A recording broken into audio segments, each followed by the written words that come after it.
Whether you're looking to buy your very first pair of high quality boots or you're a seasoned boot expert, these are the 3 tiers of heritage boots you need to know. For each of these tiers, I'm going to share with you some of the brands that I really like that you need to know before making a decision. I'm also going to share some reasons why you should stay at each tier and why you might want to upgrade. So let's start at tier 0. And this isn't even one of the levels that I'm considering in heritage footwear. This is just where all of us start. If you're anything like me, you got your first pair of boots at the mall. You didn't really know it was fall, it was winter, it's starting to rain. And you're like, man, maybe I should get rid of my Vans and I'm going to get a pair of boots. So some brands in this tier that you're definitely familiar with. Converse, that could be you might have a pair of these in your closet right now. Of course, there is the Timberland Classic 6-inch work boot, waterproof. This is, I don't even need to say anything about it. And then of course there is Blundstones, and these are probably the most popular boots in the world right now. At least whenever I go to a coffee shop, I'm seeing a billion of these per day. So again, these are all things you can find at the mall. They're super easily accessible. These are the kinds of boots that people around the world know about. You go to the mall, you pick them up. They're usually between $50 and $150. So these are all pretty inexpensive, and that's why such a broad range of people enjoy these types of boots. So this is basically the baseline right here. That's why I'm calling it tier 0. And there's a few reasons why you might want to stay at this level. So number 1, if you enjoy buying new boots every single year and you want a brand new looking pair of boots every year, then this is the tier you want to be at because, yeah, again, they cost between like $100, $150. So it's easier to buy a new pair every year. There's also kind of the flip side is like every year, these are probably going to wear out and they're not going to be so good. So you really do have to buy a new pair every year. So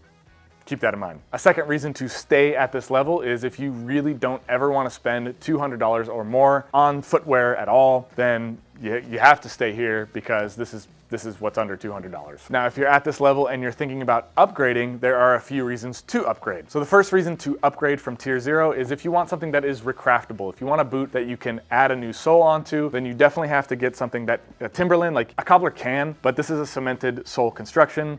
Same with Blundstone. You might be able to resole it, but this is like mold injected. So it would be a huge, costly endeavor to resole these. So basically, once the sole wears out, the boot is done and the uppers wear out a little bit faster too. The second reason to bump up from tier 0 is if you just want more variety in style. And that's the reason why I kind of bumped up. Originally years and years ago, I was wearing Timberland Earthkeepers, which is a pretty cool boot, but I wanted a different style. And to get a wider variety of styles, you really need to kind of up your budget a little bit to about $200. And then that's where you're gonna, a whole new world of different styles opens up to you at that point. And that brings me to tier 1. This is the introduction to heritage style, heritage boots for a lot of guys. I'm gonna say this price range is between about $150 to $250. And a couple of my favorite brands in this range are Thursday Boots and also Beckett Simonon. A third brand I want to pop in here is Meerman. They're a little bit higher end, a little bit higher than that price range, but considering the value for money you get, I think they're pretty close to this range, but also just an exceptional value, so I'm going to throw them in there as well. So the number 1 reason to stay at this level of footwear is if you just want a really wide variety of styles. If you like to have 6 or 7 different pairs of shoes and boots that you can wear and kind of switch up and wear different outfits and kind of change your style a little bit here and there. For instance, Thursday Boot Company, they have so many different styles available. This is the Thursday Captain. It's their most popular boot, but if so, one day you wanted to wear this, and then they also have the Wingtip, which is a way dressier looking boot. Then the next day you wanted to wear this Jodhpur. This is also a Thursday boot. So these are all right around the $200 range. So if you were to, slowly over every 6 months, buy a new pair, pretty soon you'd have an extensive collection of boots, and you'd be able to really mix and match the styles according to whatever works for you that day. Now for dressier styles, I'll say I do prefer Beckett Simonon. I think their leather is really fantastic for the price, and also I just like their dress styles. I think they look really good. I think they look really classy. So for dressier styles, I go Beckett Simonon. But for more of the rugged looks, I do like Thursday Boot Company. This is their logger right here. And then they also have some cool Chelsea boots like the Legend as well. And I also have the Duke. The second reason to stay in this tier is there is a noticeable bump up in quality. So say you were wearing Blundstones your whole life and then you switch to a pair of Thursday Captains. There is a noticeable jump in quality, the way they feel on your feet. And that's hard to communicate over video, but when you put it on, when you wear it, the difference is immediately noticeable. Overall, there's a big jump from tier 0 to tier 1 in quality. And then the third reason to go to tier 1 is if you want something to last. So my first pair of Thursday Captains, I had them for about 4 years before I resold them, and I still have them. And I definitely can't say that about my Timberland Earthkeepers that I used to have, 10 years ago or something like that. They did not stand the test of time. I think I buried them on a fishing trip or something like that. I don't remember. But basically, if you want a pair of boots that can last 3 years or more, and even longer if you want to recraft them, then you definitely need to invest the extra money up front, and they're gonna last a lot longer. Now, there are some really good reasons why you might not wanna stay at tier 1. You might wanna bump up in quality from there. And I'd say the number one reason, if you're in the tier 1 and you're buying Thursday boots, Beckett Simonon, and you might wanna upgrade, is if you start to get really interested in the different leathers. Now, a lot of people, they want just the style, and so they stick with Thursdays, and that's a really good option for them. But again, if you're anything like me, you start to get really interested in the different leathers and how those things age. And so if you're a bit obsessive about the materials and the components and the construction, then you might wanna consider bumping up to tier 2, which I'll share a little bit next. The second reason why you might wanna bump up is if you want more durability in the sole. So a lot of boots in this range, they have synthetic materials in the insole, and while that's fine, and while that's, I actually think it's good in a lot of cases because it can be really comfortable right off the bat, and it's really easy to walk a lot of miles in. When you're thinking about a boot that might last 5 years or 6 years, you definitely want something that is just leather, maybe a little bit of cork in there, but something that's gonna last a really, really long time, whereas high density foam, it does tend to break down after, if you're wearing it for 500, 600 miles. So in that case, leather, it just compresses and it'll pretty much last forever. Bumping up to the next tier, tier 2, this is in the $300 to $400 range. There's a lot of classic boots that you already know. It's the Red Wing Iron Ranger, Red Wing Mock Toe, the Wolverine 1000 Mile is in this category. There are also some newcomers here as well, like Grant Stone and also Parkhurst. A few reasons why you might want to stay in tier 2 and keep buying these $300 to $400 boots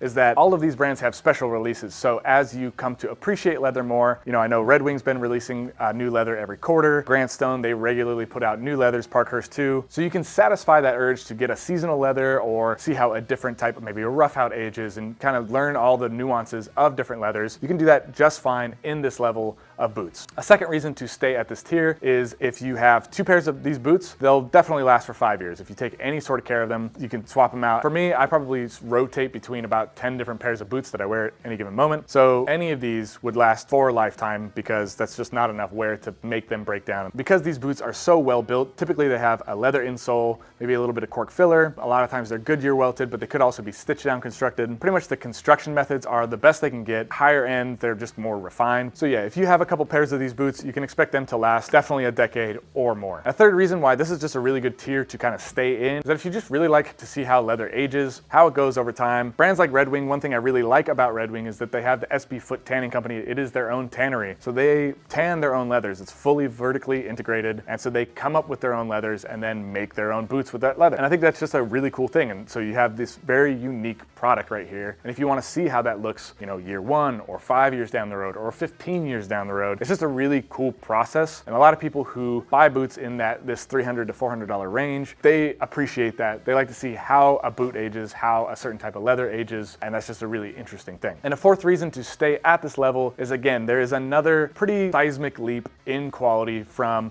the $200 to $300 range up to the $300 to $400 range. They're gonna feel a lot different on your feet. Definitely the materials are thicker, construction's a little more sturdy, the different components just feel more compact. So going from tier 1 to tier 2, there's another big leap in quality. It's hard to describe, but once you put it on your feet, you pretty much get it instantaneously. Now, one reason that you might want to jump up is that there is one more seismic leap in quality from here that if you bought a couple of these boots, you might just be wondering in the back of your head, you're thinking like, I know there's one more seismic leap. I'm gonna quickly throw in a little interjection here. There's tier 2.5. There's just one brand in this space. It's Truman Boot Company. They're in a world of their own. They have boots that are about somewhere in the $400 to $500 range, and the quality is superb. I'm gonna say the construction quality is a little bit better than, say, like Red Wing or Grant Stone. Definitely their leather selection is pretty wild. So this Truman, they're tier 2.5. They don't really fit into any category, so they're getting thrown in somewhere in the middle, but they're definitely worth checking out, and that's another really cool boot company that I like a lot. Before we get into tier 3, the high end of boots, I wanted to share with you the Heritage newsletter by BootSpy. What this is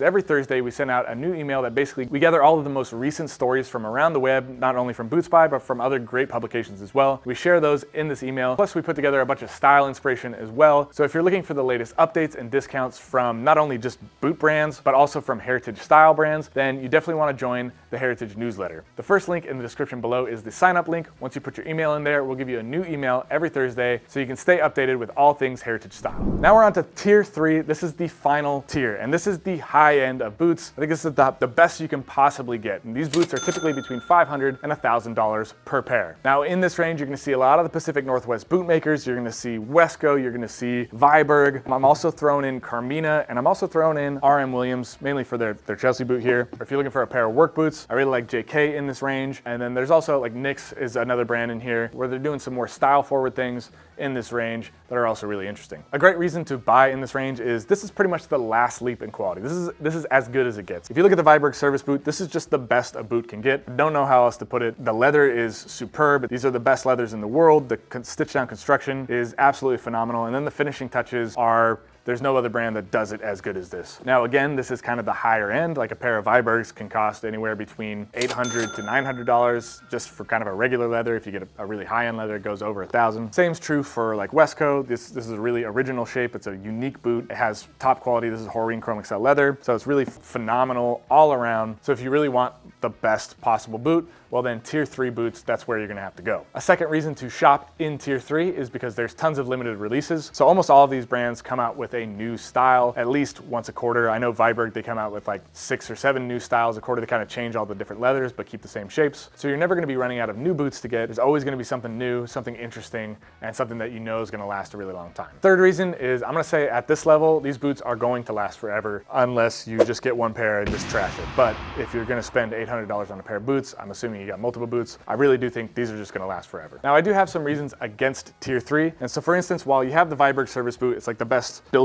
boot you can possibly get. There is something beautiful about putting on a pair of Red Wing Iron Rangers and just go and beating them up, and you don't have to worry about it so much. And these are still comfortable, they still feel good, they still look good. So there is something to be said for just putting on a less expensive pair of boots and just not worrying about it. Of course, price is a massive factor here. I mean, when you're talking about an $800 pair of boots or a $600 pair of boots, that is no small amount of money. So it's hard to collect 3 or 4 pairs of boots at this level. So maybe you might want to just experiment getting one pair of like Vibergs or Westcos or something like that. And then you just try it out. You just see what that level is. But then say you're still wearing Grant Stones and Red Wings, you know, most of the time, but then you just got one standout pair of boots that's kind of your grail boot. A third reason why it's more difficult to shop in tier 3 is because you have to have a certain level of sophistication as a buyer, because now we're getting to the point where like Westco's, you order this, it takes 18 months to get this pair of boots to you. So you got to be really willing to wait that long for a pair of boots. It helps to know a lot of different types of leathers. Some of the times brands aren't very good at getting the information to you. So you might not know what a 55 last is.